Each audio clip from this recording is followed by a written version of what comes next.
Ernest Langdon from Langdon Tactical here, and today I want to get into the details of a proper, safe appendix draw. We're going to walk you through some of the things that you need to be doing to practice doing it efficiently and safely.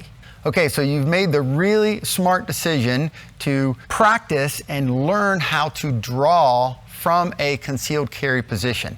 And one of the most popular positions these days is the appendix position, meaning the gun basically right around the appendix of our body, somewhere in the 12 o'clock to 2 o'clock position. Now, what that means is there are some considerations that you need to take into account to be able to do it efficiently and safely.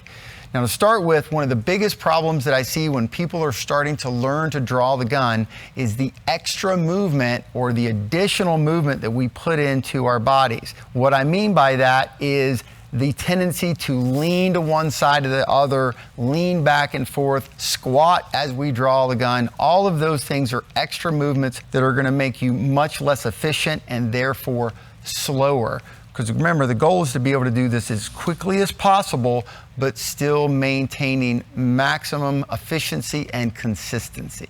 All right, we're starting with an unloaded gun here, empty chamber, empty magazine well. That's what we're going to use. And when you're practicing at home, especially dry firing, ensure that you check the gun and make sure it's clear every single time. So the next thing, let's talk about how we clear our concealment garment. And in this case, I want to stay specific to a two-handed draw. I've got both hands available to me.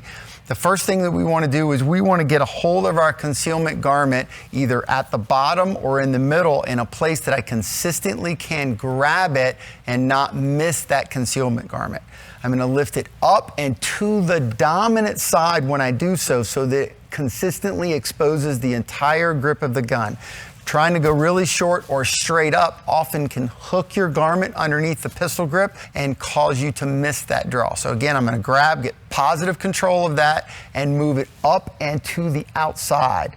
Once I've done that, I want to get a full grip on the gun. I don't necessarily have to drive my thumb around, but I really want to make sure that those fingers get underneath the grip and make sure that I have a full, consistent, high grip on the gun before I do anything else. Okay, the next thing from this position is I want to focus on moving the gun directly or straight up out of the holster, meaning pulling it straight up out of the holster and not starting to pull it forward, to the left, to the right, any of those things that cause the gun to bind in the holster and start to generate those inefficiencies that we talked about before.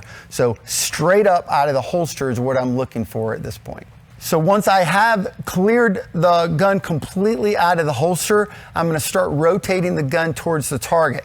What we want to do is rotate the gun muzzle directly towards the target, not swinging it around towards the target, but rotating it directly towards the target. So it's going to come up and rotate around.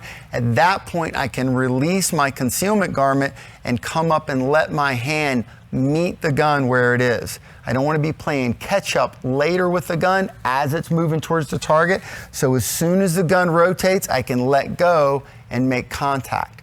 One of the tips that you guys may find useful is developing a touch index underneath the trigger guard right here so that when my hand makes contact, it's in the same place every time. That's going to help me establish a proper grip. How do we find that? We find that by mounting, getting my perfect grip, and then dismounting the gun and finding that index point and figuring out exactly where my index finger is on the trigger guard of the gun, remembering that, and that's where I want to make contact with the gun first. So I've made contact with the gun here. It's going to be very difficult this close for my body to get a proper grip on the gun. So what I want to do is get that touch index and then allow my hand to roll into position, getting that nice high firm grip on the gun as I extend it to the target. What we're looking to do as we present or drive the gun towards the target is to keep the gun relatively level and get it up to our line of sight as soon as possible. We want to avoid trying to cast the gun out or bowl the gun towards the target and really focus on being efficient and driving the gun directly towards the target. That's going to allow you to find the sights much faster and much more consistently, and again, get rid of that extra movement that takes away from efficiency of the draw stroke. So So when we piece all this together, what we're talking about doing is getting a nice, smooth, consistent draw stroke towards the target, okay? When you're practicing, one of the things that we'll recommend you doing, especially when you're dry firing, is use a mirror or camera on your phone and look for extra movement in your body and try to work on a very consistent draw stroke where the only thing that moves is just your hands and the gun. Your shoulders, your head, all that other stuff, it should go to where it's gonna be as soon as you draw the gun. So if you're gonna crouch, if you're gonna set your head or anything, you do that immediately and then just the gun moves as you present it to the target. Again, the key to this is working on efficiency, minimizing the extra movement in your body. Watch yourself in a mirror or on a video and you'll be able to clean up your draw stroke very quickly.